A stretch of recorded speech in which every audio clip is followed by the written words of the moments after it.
Le podcast du Lean. Ne pas tolérer le statu quo, ça ne veut pas dire qu'on est mauvais. Madagascar, c'est un pays où on apprend beaucoup de choses. Si quelqu'un vous dit qu'il ne produit rien dans son entreprise, il y a un problème.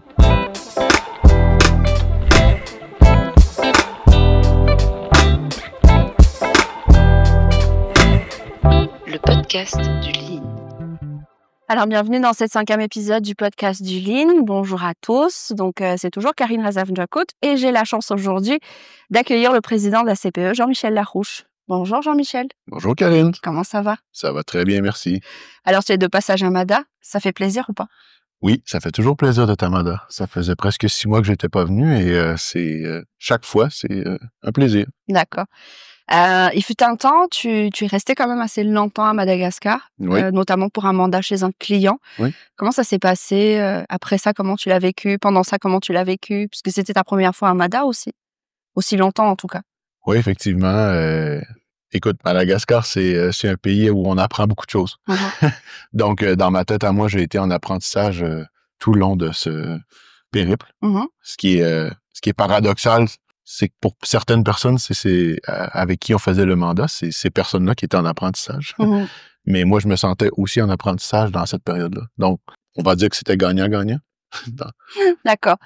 Alors Jean-Michel, à la base, tu faisais pas de l'excellence opérationnelle au tout début. Mhm. Est-ce que tu peux nous raconter ça et puis comment tu as débarqué à faire du lean management et de l'excellence opérationnelle et qu'aujourd'hui tu sois à la tête de la CPE? Oui, écoute, moi, ma formation de base est en comptabilité de management. Mhm. Par contre, j'ai eu la chance d'avoir des parents qui étaient aussi, qui avaient une fibre entrepreneuriale. Donc, ma mère avait des commerces, elle a toujours eu des petites entreprises. Donc, ça m'a plongé dans ce domaine-là très tôt. Par contre, après les études, j'ai eu la chance de travailler pour une compagnie pendant très longtemps qui m'a beaucoup donné. Et je pense avoir donné beaucoup aussi pour cette compagnie-là. Et j'ai eu la chance de travailler rapidement dans des processus où est-ce qu'il y avait vraiment beaucoup de produits, beaucoup de qualité, beaucoup de rentabilité par produit. Et ça a fait en sorte que j'ai développé, disons, une petite expertise dans ce domaine-là. On avait eu la chance de travailler aussi déjà avec des clients japonais à l'époque. Donc, c'était les premières, c'était en 2007, je crois, 2008. Donc, les premières touches, disons, avec la qualité puis toute l'importance de ça. Ensuite, tout au long de cette carrière-là, je me suis un peu spécialisé dans les installations qui devaient être soit fermées, restructurées, ouvrir une nouvelle entreprise. Donc, ça m'a obligé, en fait, à me fier à des méthodologies pour faire ça. Et c'est là que je suis tombé un peu dans l'excellence opérationnelle. Et j'ai eu la chance de faire quelques formations là-dedans, dans cette entreprise-là, et au fil du temps, de développer une expertise. Par contre, je dois avouer que dans notre entreprise aujourd'hui, malgré que je la dirige, en fait, j'ai la chance de compter sur des gens qui sont avec extrêmement beaucoup d'expertise. Donc, j'ai pas la prétention de penser que j'ai 100% de l'expertise, mais 100% de l'expertise est dans nos experts, en fait, dans notre entreprise. OK. Si tu devais expliquer de manière simple à une personne lambda ce que c'est l'excellence opérationnelle, tu lui dirais quoi? Je pense que lambda, ça serait simplement de dire de ne pas tolérer le statu quo, simplement. Ne pas tolérer le statu quo, ça veut pas dire qu'on est mauvais. Ça veut juste dire qu'on veut essayer de faire toujours mieux. Je pense que si on adopte ce principe-là, après ça, on peut aller à la vitesse qu'on veut. Hein. Mais lorsqu'on fait du statu quo et que les autres avancent, c'est un peu l'effet de reculer, en fait. Donc, ça serait, très simplement, pour moi, ça serait de ne pas tolérer le statu quo et de toujours en remise en cause. On entend souvent dans le métier, quand on vient voir les clients, le premier réflexe des gens, c'est de se dire l'excellence opérationnelle ou le lean management s'applique uniquement dans les industries et que quand on n'est pas une industrie qui produit quelque chose, c'est difficile de l'appliquer. Est-ce que tu es d'accord avec ça? Non. Je pense que si quelqu'un vous dit qu'il ne produit rien dans son entreprise, il y a un problème. En fait, je pense que toutes les entreprises produisent quelque chose. Maintenant, il faut juste le décortiquer de manière différente. Je pense qu'il y a un interlocuteur dans un podcast précédent qui en a parlé. Hein. Toutes les entreprises ont un processus. Toutes les entreprises ont un client. Et toutes les entreprises ont un coût de fabrication. ou un coût de production ou un coût de service. Et toutes les entreprises doivent faire de la qualité et D'accord. livrer un service. Donc, en fait, une entreprise qui dit que l'excellence opérationnelle, ça ne le rejoint pas, il faut se poser la question. Et le choc culturel, du coup? Ça aussi, c'est la deuxième chose qu'on entend souvent, c'est de dire: «Oh, c'est quelque chose de japonais, c'est quelque chose des étrangers, ça peut pas être appliqué à Madagascar parce que nous, culturellement, on n'est pas préparés à ça». Toi qui as vécu quand même 2 ans vraiment dans une usine à Madagascar et qui a été, qui a mis la main dans le cambouis, tu as été au contact des techniciens, des superviseurs, des opérateurs. Est-ce que tu confirmes cette hypothèse-là de dire que ce n'est pas adapté aux gens à Madagascar? Pas du tout. En fait, je crois que à la base, si on regarde les principes fondamentaux, hein, si on n'est pas obligé d'aller dans les grands principes, mais si on regarde la base, on parle de travailler en équipe, on parle de se challenger, euh, on parle de faire des améliorations continues. Moi, je trouve ça incroyable, ce que j'ai vu ici de créativité. Les gens sont capables de se réinventer, sont capables de créer des choses à partir de rien.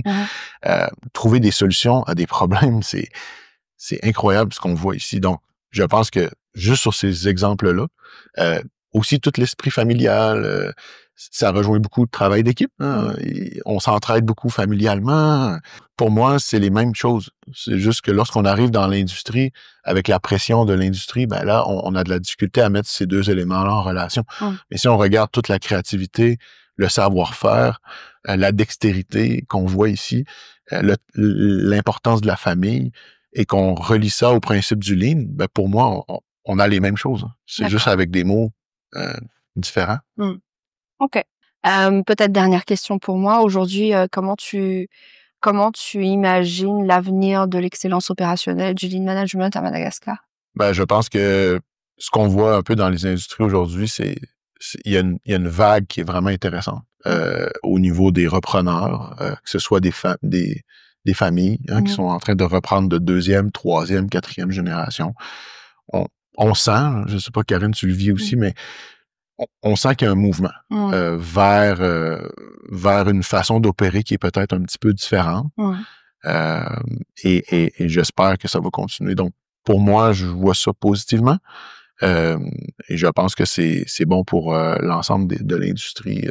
Et évidemment, c'est bon pour l'industrie. C'est bon aussi pour les employés. Parmi les auditeurs qu'on a dans le podcast du Lean, on s'est rendu compte qu'on a énormément de jeunes entrepreneurs, mais aussi de jeunes dirigeants, de jeunes cadres. Si aujourd'hui, tu avais un message à leur faire passer, ça serait quoi? Ouais, tu me poses une question quand même assez existentielle. Hein? J'aurais tendance à dire simplement de garder les choses simples. OK? Si on fait les bonnes choses vont arriver. De temps en temps, quand la pression monte, on a tendance à dévier un peu des bonnes choses. Et là, finalement, le résultat n'est pas nécessairement positif. Donc, par contre, quand on fait les bonnes choses, peut-être que le résultat prend un peu plus de temps à arriver.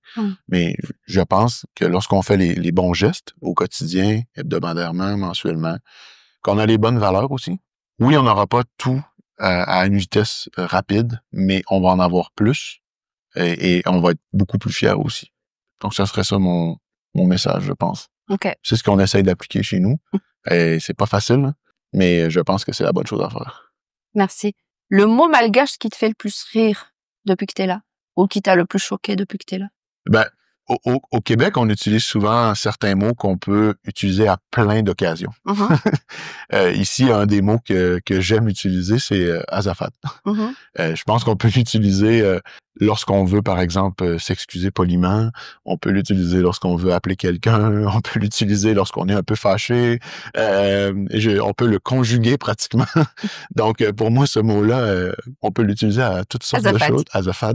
Et c'est un mot que j'utilise et même des fois au Canada, lorsque je reconnais quelqu'un qui est malgache, par exemple dans le métro ou quelque chose, et j'ai besoin de passer, ben, je vais dire azafat. Et la personne, ça fait rire parce qu'il se demande pourquoi je dis ça. OK. À Fort-Dauphin, tu as beaucoup pratiqué le surf. Oui. Et je sais que tu as une philosophie sur le surf. Tu peux nous le partager? J'ai beaucoup pratiqué le surf et je suis toujours pas très bon en surf. Ben, par contre, je trouve que c'est un sport qui est vraiment intéressant parce qu'il combine plusieurs éléments qui bougent en même temps. C'est pas tous les sports. Par exemple, le foot, ben, le terrain il est toujours le même. Hein. Ouais. Ben, les professionnels vont dire que le terrain peut varier, mais dans l'ensemble, un terrain, ça se ressemble. La mer elle est imprévisible. Hein. Elle peut être plus grande, plus petite, plus forte, plus lente. Et donc, pour moi, le surf, ça représente énormément de défis qu'on vit en entreprise aussi. Il faut être patient, c'est pas tous les jours que les choses vont bien, c'est pas parce que tu as envie de faire quelque chose aujourd'hui que la mer va collaborer. Par contre, la journée où tu es assis sur ta planche, à une belle journée soleillée, que les vagues sont belles et que tu réussis à faire au moins un take-off, le sentiment que tu reçois il est comme incroyable. Donc, beaucoup d'attentes, beaucoup de déceptions, beaucoup d'efforts et le take-off qui dure, honnêtement, des fois, ça peut durer 5 secondes. Hein? La sensation, elle s'explique pas. Donc, pour moi, c'est le jour où je vais être meilleur en surf, je pense que je vais être une meilleure personne aussi. Ça marche. Merci.